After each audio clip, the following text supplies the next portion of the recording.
ప్రపంచం భయపడినట్టే జరుగుతోంది. మూడో ప్రపంచ యుద్ధానికి గల్ఫ్ దేశాలు వేదికయ్యాయా? ఇరాన్ తన అత్యంత భీకరమైన సైనిక చర్యకు తెరలేపింది. ఆపరేషన్ ట్రూ ప్రామిస్ 4 పేరిట ఇరాన్ క్షిపణులు నిప్పులు జరుగుతున్నాయి.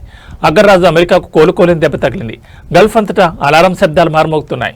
వ్యూహాత్మక లక్ష్యమే టార్గెట్గా కువైట్ మరియు దుబాయ్ పోర్టులపై ఇరాన్ క్షిపణి దాడులు చేసింది. కేవలం క్షిపణులే కాదు, దుబాయ్లోని అమెరికా డ్రోన్ యూనిట్లపై ఇరాన్ ఆత్మాహుతి డ్రోన్లతో విరుచుకుపడింది. ఈ దాడుల్లో అమెరికాకు చెందిన డ్రోన్ కంట్రోల్ సెంటర్లు పూర్తిగా ధ్వంసమయ్యాయి. సమాచారం ప్రకారం ఈ ఆపరేషన్లో పలువురు అమెరికా సైనికులు ప్రాణాలు కోల్పోయారు. అంతేకాదు, యుద్ధ చరిత్రలో మునిపెన్నడూ లేని విధంగా అమెరికా నౌకాదళానికి భారీ నష్టం వాటిల్లింది. ఇరాన్ ప్రయోగించిన అధునాతన క్రూయిజ్ క్షిపణుల దాటికి సముద్రంలో ఉన్న 3 అమెరికా యుద్ధ నౌకలు జలసమాధయ్యాయి.